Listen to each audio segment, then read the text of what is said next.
नमस्कार, आप देख रहे हैं खबर फास्ट और मैं हूं आपके साथ शमशेर सिंह। हमारे इस खास कार्यक्रम में आप सभी का स्वागत है।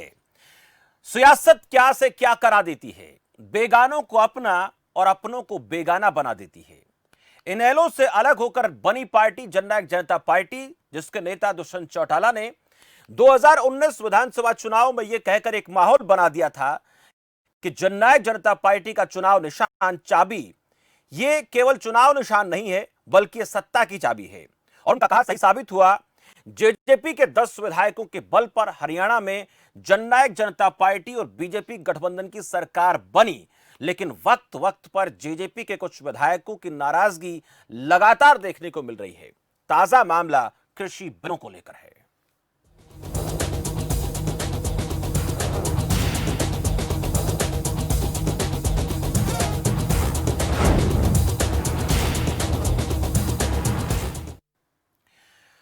जननायक जनता पार्टी के बरवाला से विधायक जोगीराम सिहाग के सुर पार्टी स्टैंड से अलग नजर आ रहे हैं।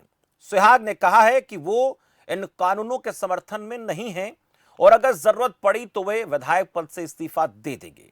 जबकि दुष्यंत चौटाला का यह कहना है कि एमएसपी के साथ कोई छेड़छाड़ नहीं की जाएगी और अगर ऐसा हुआ तो वो अपना पद छोड़ देंगे। यानी कृषि बिलों को लेकर जननायक जनता पार्टी में विरोधी सुर नजर आ रहे हैं। जननायक जनता पार्टी के विधायक रामकुमार गौतम दुष्यंत चौटाला पर अप्रत्यक्ष टिप्पणियों को लेकर चर्चा में बने रहते हैं, जिसके चलते उन्हें पार्टी हाईकमान की तरफ से कारण बताओ नोटिस जारी किया जा चुका है। वही देवेंद्र बबली भी विधायकों की अनदेखी का आरोप लगा चुके हैं। अब क्या वाकई में जननायक जनता पार्टी के विधायक बगावत का मन बना चुके हैं या फिर दुष्यंत चौटाला पर दबाव बनाने की कोशिश की जा रही है? क्या बीजेपी के साथ गठबंधन पर कोई आंच आ सकती है या फिर इन नाराज विधायकों को कोई उकसा रहा है, जो बहुत बड़ा सवाल है। इन सभी सवालों पर आज हम चर्चा करेंगे हमारे खास कार्यक्रम बड़ा मुद्दा में। हमारे साथ कुछ मेहमान जुड़ेंगे, उनका परिचय मैं आपसे कराऊंगा, लेकिन इस वक्त यह जरूर कहा जा सकता है कि हरियाणा की राजनीति में सियासी जो उथल पुथल है बहुत बड़े पैमाने पर चल रही है। लेकिन इस उथल पुथल की परिणति क्या होगी, नतीजा क्या होगा, इस पर हम बातचीत करेंगे। हमारे साथ मेहमान जुड़ चुके हैं, मेहमानों का परिचय मैं करा देता हूं। एडवोकेट महिमा सिंह है, प्रवक्ता कांग्रेस पार्टी से। महिमा सिंह जी, बहुत बहुत स्वागत है आपका खबर फास्ट पर। विवेक चौधरी, प्रवक्ता जननायक जनता पार्टी से। विवेक चौधरी जी, आपका भी बहुत बहुत स्वागत है। और ब्रजेंद्र नेहरा, प्रवक्ता भारतीय जनता पार्टी से। ब्रजेंद्र नेहरा जी, आपका भी बहुत बहुत स्वागत है हमारे इस खास कार्यक्रम में। सबसे पहले विवेक चौधरी जी, आपसे जानेंगे, ये दो अलग अलग धाराएं क्यों बह रही हैं पार्टी में? एक तरफ तो आपकी पार्टी के नेता जोगीराम सिहाग कहते हैं मैं किसानों के साथ हूं और जरूरत पड़ी तो मैं इस्तीफा दे दूंगा। दूसरी तरफ दुष्यंत चौटाला कहते हैं कि एमएसपी नहीं मिलेगा तो मुझे अपने पद से इस्तीफा देना पड़ा तो मैं दे दूंगा। यानी एक किसान आंदोलन के साथ नजर आ रहे हैं, दूसरा ये कहते हैं कि किसानों के साथ कोई दिक्कत नहीं है, सब कुछ ठीक ठाक चल रहा है। दुष्यंत जी, इसमें देखने की बात यह है कि दुष्यंत जी ने जो कहा वो गलत था। जो लोग लोगों को बदलाने का काम कर रहे हैं, किसानों को बहकाने का काम कर रहे हैं, जो लोग अपने चुनावी घोषणा पत्र में सरेआम कहते हैं कि इन बिलों को लागू करेंगे और सरकार बनने के बाद और किसानों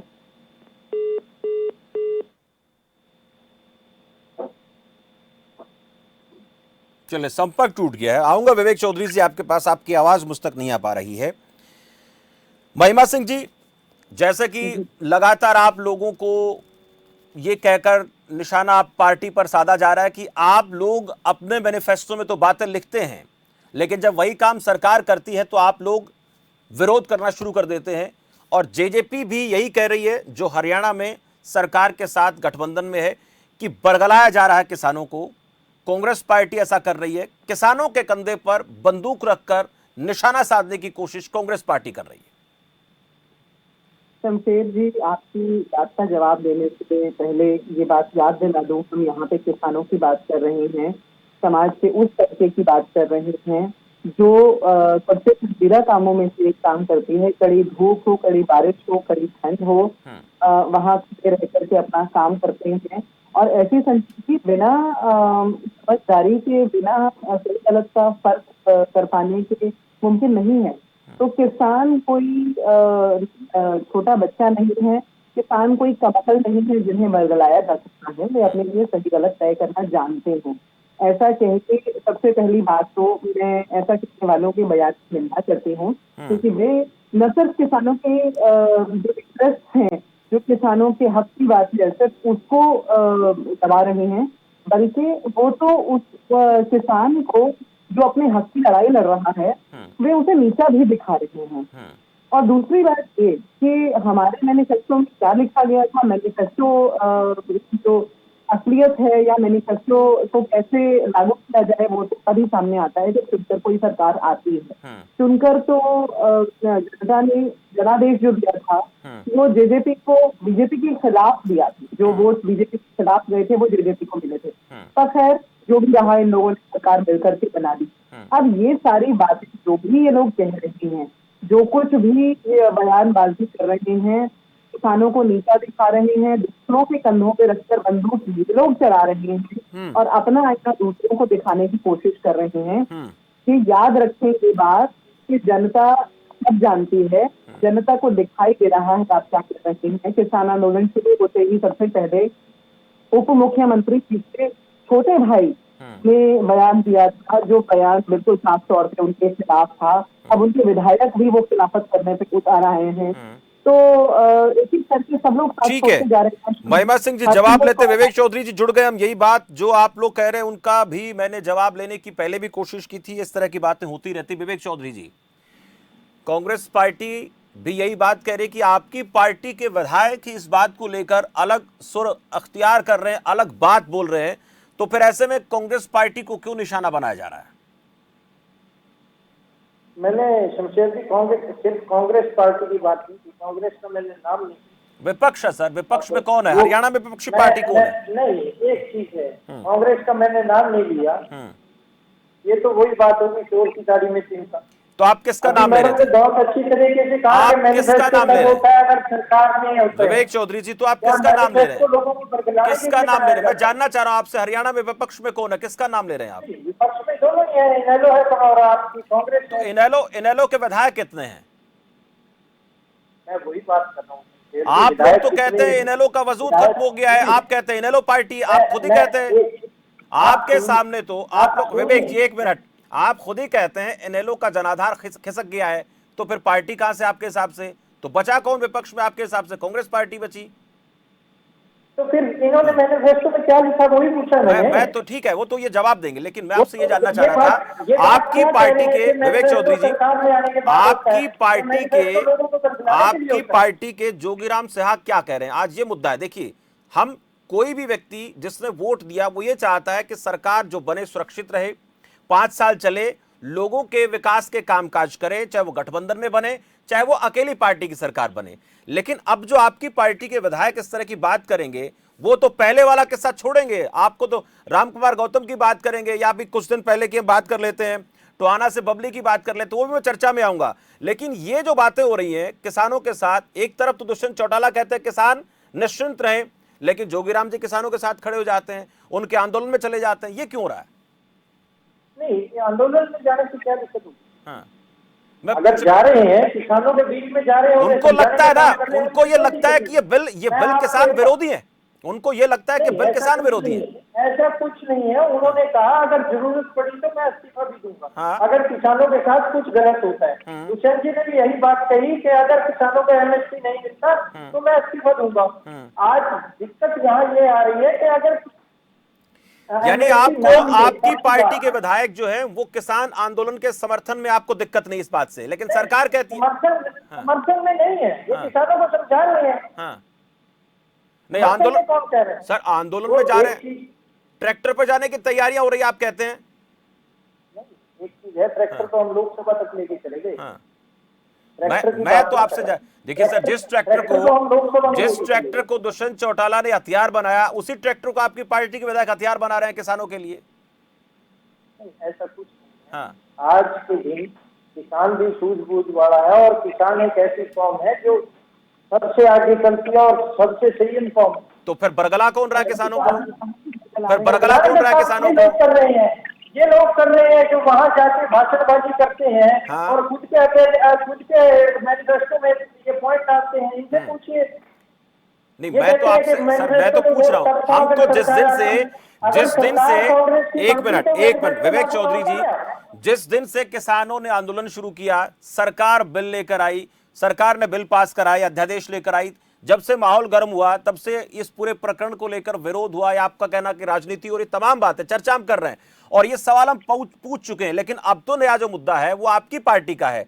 आपकी पार्टी के लोग इस तरह की बात करेंगे तो फिर लोगों का जो भरोसा है, किसान नेता आपकी पार्टी के लोगों को कहा जाता है, लेकिन जब वही दो रास्ते पर चलेंगे अलग अलग तो सवाल खड़े हो जाते। इसलिए जानना चाह रहा था आपसे, जनता आपसे मैं तो क्या जानना चाह रहा था, जनता जानना चाहती है। नहीं, जनता, मैंने साफ स्पष्ट कहा हम्म हम्म कि किसानों के बीच में गए, किसानों की आवाज उठाते आए हैं, किसानों की समस्या सुनने का काम किया। उन्होंने कहा कि अगर जरूरत पड़ी तो मैं इस्तीफा दूंगा, हम्म उससे मैं मना नहीं कर रहा। हम्म और दुष्यंत जी भी यही कह रहे हैं, अगर किसानों की फसल नहीं बिकेगी, किसानों को कोई दिक्कत आएगी, तभी तो इस्तीफा देंगे।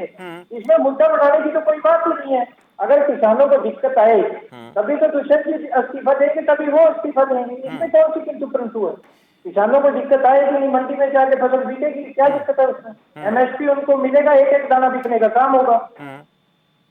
ठीक है, आएंगे आपके पास भी। ब्रजेंद्र नेहरा जी, जी जी। दुष्यंत चौटाला ये कहते हैं कि किसानों के एमएसपी को खतरा होगा तो मैं इस्तीफा दे दूंगा।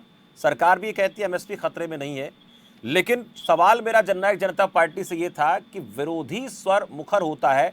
हालांकि इस बात को लेकर विवेक चौधरी जी इत्तेफाक नहीं रख रहे हैं, ऐसा नहीं है इनकी पार्टी में सब ठीक है, लेकिन जो इस तरह की बातें आती हैं, आपको लगता है कि इससे एक गलत मैसेज जाता है? पार्टी लीग से हटकर कोई व्यक्ति बयान देता, अगर आपकी पार्टी का कोई विधायक अपने मुखिया के खिलाफ जाकर अपने मुखिया के इतर कोई बात बोले तो क्या बीजेपी को स्वीकारने होगा? आप लोगों को लगता है कि कोई विधायक, मुख्यमंत्री कहते हैं लाठीचार्ज नहीं हुआ, लेकिन कोई विधायक आकर ये कहते लाठीचार्ज हुआ है? देखिए शमशेर जी, सबसे पहले तो ये कि जेजेपी का पक्ष तो विवेक जी बताएंगे, उन्होंने बताया भी है, लेकिन जहां तक मैंने सुना है, जो दुष्यंत चौटाला जी ने बयान दिया है, उन्होंने ये बयान दिया है कि एमएसपी को अगर कोई खतरा होगा तो मैं अपनी कुर्सी को भी त्यागने का काम करूंगा। उनको पता है कि एमएसपी और मंडी की व्यवस्था, पुरानी व्यवस्था, वो जैसे पहले थी वैसी आज भी है, तो इसलिए इस बात का कोई अर्थ नहीं है। और जहां तक विधायकों की बात है, हमारी पार्टी के भी बहुत सारे नेता शमशेर जी किसानों के बीच में जाने का काम कर रहे हैं। हमारे आदरणीय जो प्रदेश अध्यक्ष श्री ओम प्रकाश धनखड़ जी हैं, वो बहुत सक्रिय हैं किसानों के विषय में शुरू से, और किसानों के लिए कमेटी भी बनाई, किसानों को माननीय केंद्रीय कृषि मंत्री जी से भी मिलवाया, किसानों के बीच में भी जा रहे हैं सब लोग, जेजेपी के भी नेता जा रहे हैं, बीजेपी के भी नेता जा रहे हैं, किसानों से उनकी बात भी पूछ रहे हैं, उनको सुझाव भी ले रहे हैं। तो लोकतंत्र में तो शमशेर जी, आप वरिष्ठ पत्रकार हैं, ये सब चलता है, लेकिन इसके अलावा क्या क्या मायने निकालने हैं, देखिए वो तो बाकी लोग देखते रहेंगे। लेकिन शमशेर जी, जिस तरह से विपक्ष ने एक दुष्प्रचार किया था, कांग्रेस पार्टी ने जो दुष्प्रचार किया था कि एमएसपी खत्म हो जाएगी, मंडी खत्म हो जाएगी, उसका तो देखिए झूठ का जो गुब्बारा है वो फट चुका है, क्योंकि सरकार ने रबी की फसलों की एमएसपी की वृद्धि दर के साथ, बढ़ोतरी के साथ घोषणा कर दी है शमशेर जी। उसके अंदर हम अगर रेट की भी बात करें शमशेर जी, तो 50 रुपए बढ़ा करके जो गेहूं की घोषणा हुई है, अब गेहूं का जो रेट है वो 1975 रुपए हो चुका है। इसके साथ साथ चना पे 225 रुपए बढ़ाए, 5100 रेट हो चुका है। इसके साथ साथ मसूर पे 300 रुपए बढ़ाए, 5100 रुपए हो चुका है, और सरसों पे 225 रुपए बढ़ने के बाद 4650 रुपए हो चुका है। इस तरह से एमएसपी की बढ़ोतरी कर दी गई है शमशेर जी। पुरानी जो व्यवस्था थी मंडी की एमएसपी की, वो वैसे के वैसी रहनी है। किसान को एक अतिरिक्त विकल्प दिया है शमशेर जी, क्योंकि 2022 तक किसान की आमदनी को अगर दोगुना करना है तो उसको अतिरिक्त विकल्प देने पड़ेंगे। और यही कांग्रेस पार्टी, जैसे अभी हमारी जो कांग्रेस की प्रवक्ता नेत्री बैठी हुई है यहाँ पे, उन्होंने स्वयं कहा कि हम मैनिफेस्टो में क्या लिखते हैं। मुझे तो बड़ी हंसी आ रही थी सुन के कि मैनिफेस्टो में हम लिखते हैं, इम्प्लीमेंट करेंगे नहीं करेंगे उस समय देखा जाएगा। इसका मतलब ये फर्जी मैनिफेस्टो बनाते हैं, तो बैठ के स्वीकार कर लिया यहाँ पे। अरे आपने मैनिफेस्टो के अंदर लिखा हुआ है, जो लिखा हुआ मैं पढ़ के आपको बता सकता हूँ कि हमने लोकसभा में कांग्रेस मैनिफेस्टो में जो लिखा है कि कृषि उपज एवं मंडी समितियों में हम संशोधन करेंगे, जिसमें कृषि उपज फसल को सिर्फ मंडी में बेचने की जो बाध्यता है उसको खत्म करके राज्य और अंतर्राष्ट्रीय स्तर पर डायरेक्ट मार्केटिंग किसान कर सके, ऐसा प्रावधान करेंगे। आपने अपने मैनिफेस्टो के अंदर मैडम जो बातें लिखी हुई है कांग्रेस पार्टी ने, आप उसी चीज को अगर भारतीय जनता पार्टी कर रही है तो आप विरोध कर रहे हैं। और आपके खुद दीपेंद्र हुड्डा जी लोकसभा में खड़े होकर कहते हैं किस तरह से मंडी के बारे में, अड़तियों के बारे में। ब्रजेंद्र नेहरा जी, ठीक है, आप के जो आरोप है, उसका जो बातें आप लोग कह रहे हैं उसका जवाब कांग्रेस देगी, लेकिन क्या किसान मान गए? देखिए शमशेर जी, मैं आपको बताना चाहूंगा, आपने देखा होगा पीछे कि किस तरह से चाहे वो बादली हल्का है, चाहे हरियाणा प्रदेश के अंदर भिवानी है, चाहे फरीदाबाद गुड़गांव है, ट्रैक्टर किसान के समर्थन में कितने सारे किसान इसके समर्थन में है। और शमशेर जी, मैं बताना चाहूंगा कि हरियाणा प्रदेश के अंदर 82,000 किसान जो एफपीओ से जुड़े हुए हैं और 20,000 किसान हैं जो प्रगतिशील किसान हैं। ये विशेष तौर पे तो उन किसानों के लिए है, बाकी जो 99% किसान है वो पुरानी मंडी व्यवस्था में जाना चाहते हैं तो जाएं, वो मंडी में फसल को बेचे, एमएसपी में फसल को बेचे। जो किसान अपना डायरेक्ट मार्केटिंग करना चाहते हैं कांग्रेस से जवाब लेंगे, लेकिन इस बीच हमारे साथ धर्मपाल धनखड़ हैं, वरिष्ठ पत्रकार जुड़ गए हैं। धर्मपाल जी, बहुत बहुत स्वागत है आपका खबरफास्ट पर। धन्यवाद सर, आज मुद्दा चाबी के बागी ऐसे संकेत मिल रहे हैं, उस पर हम करना चाह रहे थे चर्चा। आप तो थोड़ा देर से जुड़े, लेकिन सवाल महत्वपूर्ण ये है कि जो 2-3 विधायक हैं जननायक जनता पार्टी के, उनमें विरोध का स्वर नजर आ रहा है और एक आध विधायक तो ऐसा भी है जो किसान बिलों को लेकर, कृषि बिलों को लेकर अलग राग अलाप रहा है। ये क्या संकेत दे रहा है? क्या पार्टी लीग से हटकर जो बयानबाजी हो रही है वो पार्टी के लिए ठीक है, या फिर ये सब कुछ हो रहा है वो किसी इस पूरे प्रकरण को लेकर ध्यान भटकाने के लिए किया जा रहा है, या फिर कहीं ना कहीं इस पे कोई दबाव बनाने की कोशिश हो रही है, या कोई उकसा रहा है इन विधायकों को? ऐसा भी कुछ नजर आ रहा है क्या? शमशेर जी, मैं यहाँ एक बात कहना चाहूंगा कि कृषि विधेयकों को, जो कृषि के बिल पारित किए गए हैं लोकसभा और राज्यसभा, उनको लेकर के किसान बहुत खुश नहीं है। जहां तक सत्ता पक्ष अपनी बात कह रहा है वो लोगों के गले नहीं उतर पा रही है। जो सरकार छोटी छोटी चीज को एक इवेंट बना करके पेश करती हो, वो किसानों के भले के लिए इतने बढ़िया बिल लेकर के आए और उसकी चर्चा भी ना हो, वो अध्यादेश जारी करके लाए जाए। पहला सवाल तो यही उठता है जहां शंका खड़ी होती है जी। रही बात आपके जेजेपी के विधायकों की, तो हर पार्टी के विधायकों में इस वक्त बेचैनी है, क्योंकि हरियाणा कृषि प्रधान प्रदेश है और यहाँ कृषि से जुड़े हुए लोग बड़ी संख्या में हैं। इसलिए वो अपने जो वो जनाधार है उसको खिसकते हुए नहीं देख सकते। ये बेचैनी होना लाजमी है। और जहां तक केवल आपने बात की जजपा के विधायकों की, तो जजपा के विधायकों की एक और स्थिति ये भी है कि जो विधायक मंत्री नहीं बने हैं उनमें ये असंतुष्टि भी का भाव भी है कि वे मंत्री क्यों नहीं बने। तो इसको लेकर के भी बेचैनी हो सकती है। तो मैं नहीं कहता कि केवल किसान कृषि विधेयकों के विरोध के लिए ये सब हो रहा हो, हाँ, लेकिन निश्चित रूप से भाजपा के विधायकों में भी ये बेचैनी है, जो जिनका आधार जो है, जनाधार जो है गाँव में है, किसानों में है, वो निश्चित रूप से बेचैन है कि ये क्या हो रहा है। और इसी को मैनेज करने के लिए विधायक और भाजपा के प्रदेश अध्यक्ष जो हैं ओम प्रकाश धनखड़ मुख्यमंत्री से लगातार मिलते रहे, और इसी को मैनेज करने के लिए केंद्र सरकार भी जानती है, तभी ये एमएसपी की घोषणा की गई है। क्योंकि कांग्रेस ने ये प्रचार कर दिया था कि एमएसपी खत्म हो जाएगा, मंडियां खत्म हो जाएंगी। निश्चित रूप से ये चीजें खत्म होंगी, लेकिन खत्म होने में समय लगेगा, एकदम से खत्म करने नहीं जा रहे। जहां तक विधेयकों की बात है, अगर विधेयक आप बताइए कि जब किसान तो होल्ड कर नहीं सकता, जो संग्रह करने की सीमा, भंडारण की सीमा हटाई गई है, तो किसान के पास तो कैपेसिटी है नहीं कि वो भंडारण करेगा फसलों का। भंडारण कौन करेगा? भंडारण जो है वो बीच वाला ही आदमी करेगा, बड़ी कंपनियां ही करेंगी और फिर वो मनमानी कीमत वसूलेंगी। तो आप कैसे कह सकते हैं कि सारी चीजें ठीक हो जाएंगी? और ये भंडारण की सीमा हटाने का एक और अर्थ है कि लोगों को, तमाम उपभोक्ताओं को जो सामान महंगा मिलेगा, जमाखोरी और कालाबाजारी को बढ़ावा मिलेगा।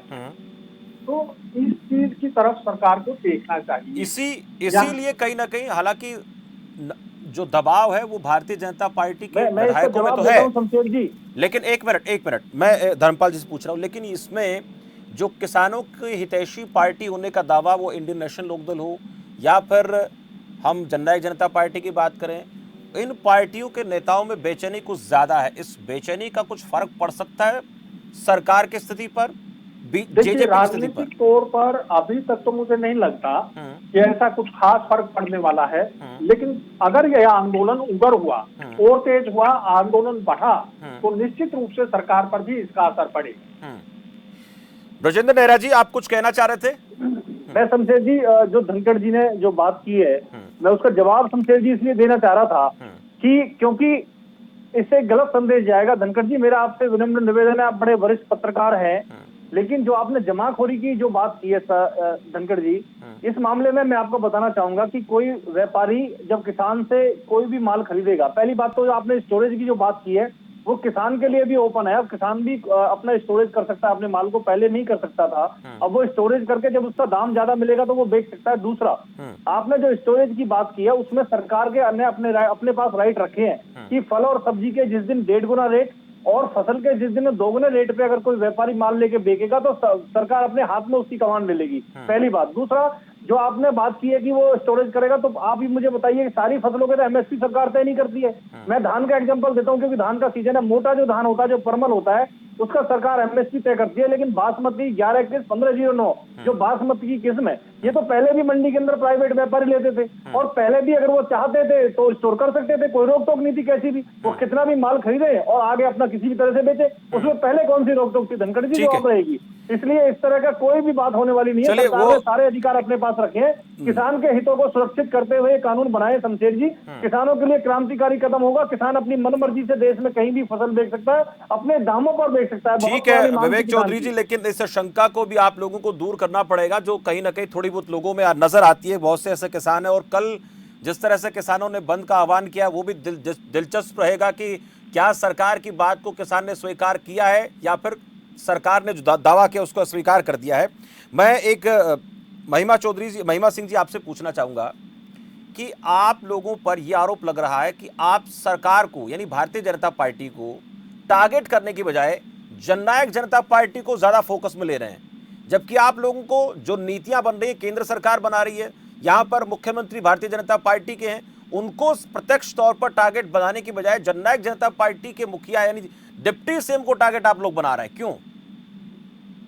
टारगेट बनाने की बात शमशेर में बिल्कुल भी नहीं है। इसमें सीधी सीधी बात एक ये है कि सराहनीय लगा हरसिमरत कौर बादल जी का मुंह तोड़ जवाब देना सरकार को कि बात किसान की आएगी, किसान विरोधी बिलों की आएगी या फिर किसान विरोधी फैसलों की आएगी, तो हम में से हर किसी के पूर्वज हैं वो किसानी से जुड़े रहे हैं, और हम ऐसे किसी भी तरह के अन्याय को, अत्याचार को बिल्कुल स्वीकार नहीं करेंगे और उसे सिरे से नकारेंगे।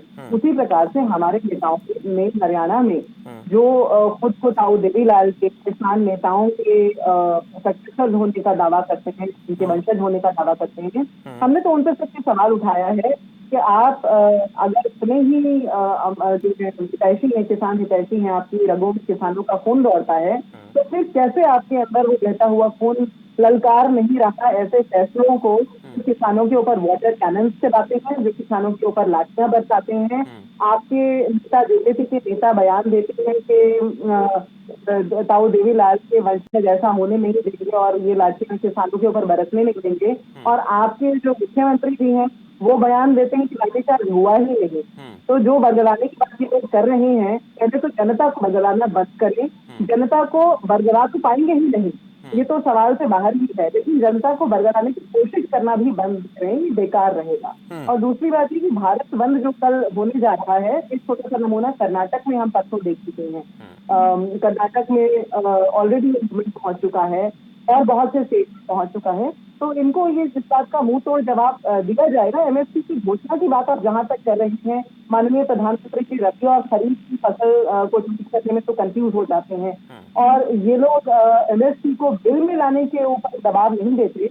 अगर घोषणा कर रहे हैं, अश्योरेंस दे रहे हैं, तो बिल में बिल्कुल। महिमा सिंह जी, मैं विवेक चौधरी से जवाब लेना चाहूंगा। विवेक चौधरी जी, आप लोग ये बात तो आप लोग लगातार कहते रहे, हालांकि चौधरी देवीलाल की जो विचारधारा के नेता जो हैं वो केवल जननायक जनता पार्टी में नहीं बल्कि और भी कई पार्टियों में हैं, लेकिन मैंने सीधा सा सवाल किया जिसको लेकर आप लोग कहते रहे कि हमें निशाना बनाया जा रहा है, प्रत्यक्ष तौर पर टारगेट हमें किया जा रहा है।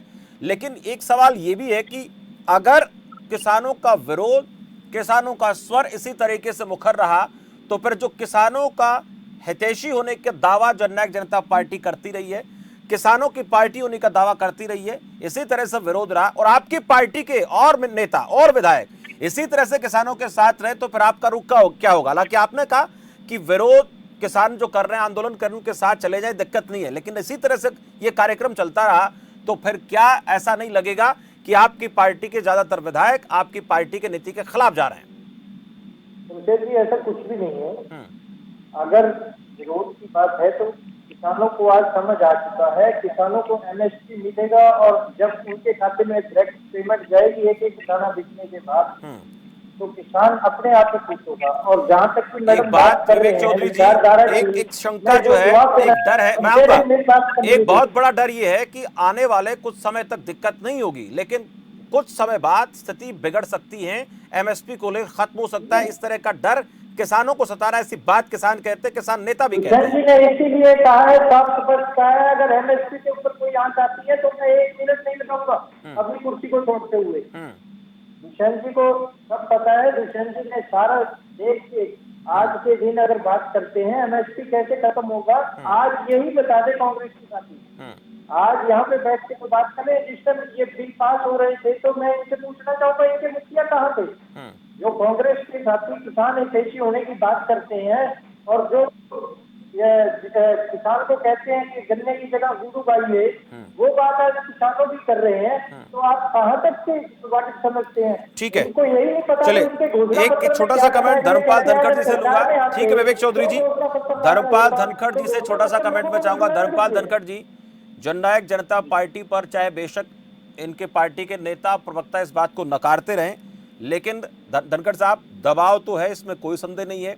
वो चाहे पार्टी के विधायकों का हो, वो चाहे उनकी लालसा मंत्री पद को लेकर रही हो, या फिर किसानों के साथ खड़े होने का ये दावा करते हो, ये भी बात हो सकती है। लेकिन अगर इसी तरीके से ये विरोध ज्यादा बढ़ जाता है तो क्या डिप्टी सीएम की मुश्किलें बढ़ सकती हैं? सरकार में यानी डिप्टी सीएम में, सीएम में, जजपा में और बीजेपी में कोई मनमुटाव की स्थिति तक चीजें पहुंच सकती हैं? और अगर ये बहुत ज्यादा उग्र नहीं होता है, थोड़े में सब कुछ समझ जाता है, तो फिर सरकार के लिए चुनौतियां खत्म हो जाएंगी, सरकार आराम से चलेगी।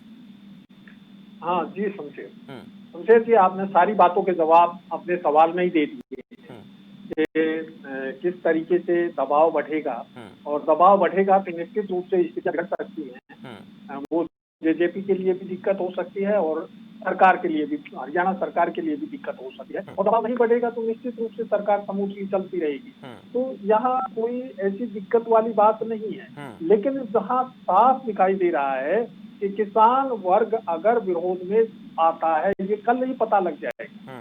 कल चूंकि बंद का आयोजन कर रखा है और इस बंद को कितना बड़ा समर्थन प्रदेश में मिलता है, तो ये तय हो जाएगा, कल ही तय हो जाएगा कि कौन कहाँ खड़ा है, बिल्कुल क्या कर रहा है। जी, कौन कहाँ खड़ा है और कौन क्या कर रहा है, देखने वाली बात होगी। बहुत बहुत शुक्रिया आप सभी मेहमानों का हमारे इस खास चर्चा में जुड़ने के लिए। आज हम बात कर रहे थे जो जननायक जनता पार्टी के विधायक हैं, उनका बागी स्वर नजर आ रहा है, लेकिन ये बागी स्वर कब तक रहेगा?